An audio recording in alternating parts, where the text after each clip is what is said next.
No Conexão de hoje nós estamos falando sobre trânsito e alguns entrevistados estão conosco para falar sobre esse assunto. Aqui no estúdio, Marcelo Madruga, chefe da equipe de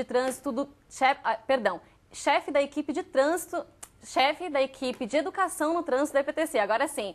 Também com a gente João Hermes, professor do curso de Engenharia Civil da Universidade, e ainda José Luiz Bica de Mello, sociólogo e professor do curso de Sociologia aqui da Unicinos. Então, para começar esse bloco, a gente vai chamar uma entrevista agora com Marcelo Perrupato e Silva, secretário de Política Nacional de Transportes, que deu para nossa equipe, uma entrevista para a nossa equipe, quando ele esteve aqui na universidade em abril para a aula inaugural do curso de Engenharia Civil. Ele fez uma análise das causas dos problemas do transporte no país. Vamos dar uma olhada. Ainda somos vítimas de um processo de recessão de 2 décadas e meia, onde o Brasil, tentando consertar suas contas, inflação interna, dívida externa, deixou a infraestrutura totalmente abandonada. Eu sempre digo que transporte é quase que uma tarefa sem fim, porque a cada vez que você introduz uma infraestrutura, o crescimento econômico vai lá, ocupa, a oferta esgota a demanda, ou a demanda esgota a oferta, e você tem que expandir. O caso do trem metropolitano aqui do metrô do Rio Grande é um caso típico.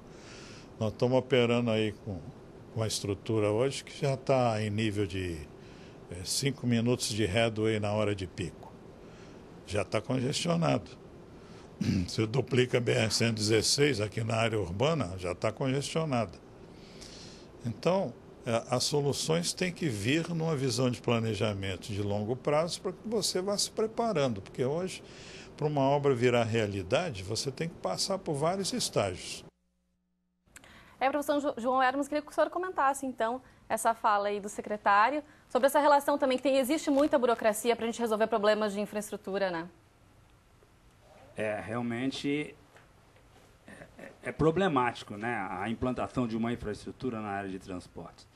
Nós sabemos que um grande terminal, uma grande rodovia, uma grande avenida, desde o início até a sua inauguração, ela demanda aí um período de tempo muito grande, muito longo, né? Tem uma série de burocracias administrativas, de preocupações com licitações. Se tudo correr bem, eu diria, são 6 anos, são 8 anos, às vezes são 10 anos, são 20 anos. Nós estamos aqui na região metropolitana totalmente imóveis.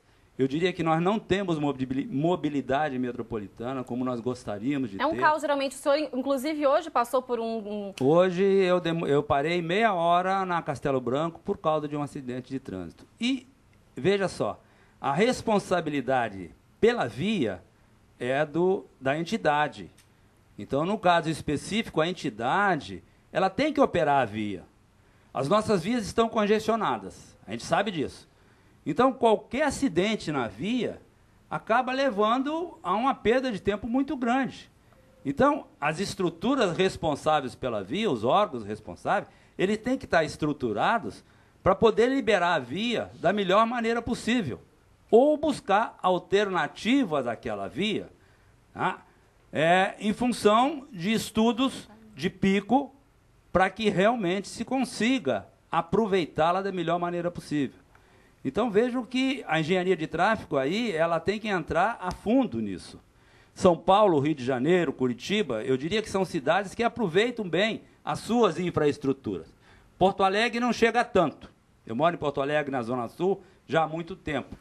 E quem sabe não haveria condições, por exemplo, de nos horários de pico da manhã cedo, nós liberarmos mais vias dos bairros para o centro, dando um sentido único ao deslocamento, até um determinado horário. Com isso, nós teríamos maior capacidade. Uma das alternativas é o Transurb, que hoje está paralisado, por exemplo. Como é que fica a população quando não se tem uma dessas alternativas para escapar um pouco desse... São as outras alternativas viárias, no caso, viárias não, de serviço de transporte. No caso, é o transporte rodoviário que tem que ser mobilizado, em última instância, para poder transportar essas pessoas que viriam de trem.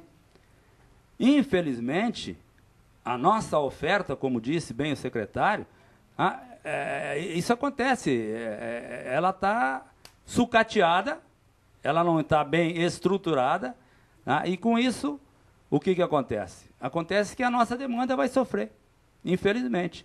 E com demanda ruim, as pessoas vão para o transporte individual. E esse ciclo vai cada vez piorar mais essa situação. Uma pergunta para o professor Bica. A gente tem um dado que houve uma redução nas mortes no trânsito de 6,6% de 2010 para 2011. Professor, o senhor acha que a lei seca, por exemplo, ajudou nessa redução? Ajudou sim, a lei seca diminuiu, contribuiu ligeiramente para essa diminuição, mas não é suficiente, infelizmente não é suficiente. É preciso sim aumentar a fiscalização, né? Mas eu voltaria a um ponto do argumento anterior. Eu entendo que a solução, o encaminhamento de uma solução é a diminuição da necessidade do uso do transporte individual. E aí não é uma questão do indivíduo, é uma questão de investimentos de longo prazo do poder público, né? A definição de prioridades, de políticas de longo prazo que façam com que o automóvel individual seja desnecessário, ou seja, diminuída essa necessidade. Nós conhecemos lugares, em outros países, ou mesmo no Brasil, onde as pessoas utilizam um sistema de transporte público, né? Nós temos, por exemplo, Porto Alegre, a hidrovia, que agora tem um sistema de transporte, mas que precisa e tem espaço para ser ampliado, né? A necessidade de ciclovias, ampliação do trem de superfície, metrô, tudo isso demanda tempo, demanda recursos e demanda interesse político que não se esgota numa gestão pública do município, do Estado ou da Presidência da República. E, professor, nós vamos ver até dentro dos carros, sempre tem uma pessoa só. A gente não vê os carros lotados de pessoas. Né? Pois é, isso vem de encontro àquilo que referias antes na pesquisa do antropólogo Roberto da Mata, né? Nós somos uma sociedade, a nossa cultura ocidental é uma cultura individualista, muito individualista. É o meu apartamento, é o meu automóvel, é o meu isto, é o meu aquilo, né? Mas nós não nos apropriamos da minha cidade, vendo a cidade como o nosso lugar de moradia. Quer dizer, o princípio republicano do respeito ao outro, o princípio republicano de ver a cidade como um coletivo, como a polis, nós não conseguimos ainda construir. Eu, como professor, acredito sim na educação em todos os aspectos. Então, os adultos podem aprender sim, seja via punição ou pela via pedagógica, que é a que eu aposto. E eu aposto na educação das crianças. Eu aposto que sim, nós tenhamos um tempo em que as crianças de hoje digam: eu vou preferir usar uma bicicleta, ou eu vou preferir usar o ônibus ou o metrô. Por isso que essas ações, como a gente mostrou na reportagem, são tão importantes que aconteçam realmente, né, Marcelo? Para a gente poder encerrar, quero uma fala tua aí para os nossos motoristas. Como é que eles podem ajudar a melhorar esse caos que é o nosso trânsito hoje? Bem, Vanessa, não só para os motoristas, né, mas para todos os partícipes. Os pedestres também. Exatamente, todos os partícipes do trânsito, né? É agir, como bem falou o professor aqui, para a coletividade, né? A gente parar de pensar em si só e pensar que existem as outras pessoas que também querem transitar pela cidade, também querem chegar nas suas casas, também querem chegar no seu trabalho, na sua escola, né? Todos nós temos que transitar, mas temos que transitar de forma segura e educada. E só nós mesmos podemos fazer isso, só nós, pensando coletivamente, conseguiremos chegar a esse intuito de ter um trânsito seguro, né, e harmônico. É o que a gente espera, né? Bom, para os estudantes que se deslocam até a Unicinos hoje, estão aí preocupados como é que vão poder fazer isso, podem encontrar informações em unicinos.br/serviços, /acesso, /transporte, que lá tem informações sobre linhas de ônibus que vêm até aqui a universidade. Muito obrigada pela presença de vocês. Obrigado. Até a próxima. Obrigado. No próximo bloco, a gente mostra os detalhes da etapa brasileira do Global Business Project, promovido aqui na universidade. E a gente mostra ainda os detalhes da previsão do tempo para esse início de semana. Aproveite o intervalo e participe. Conexão TV, @unicinos.br, facebook.com/tvunicinos e @tvunicinos no Twitter. A gente já volta.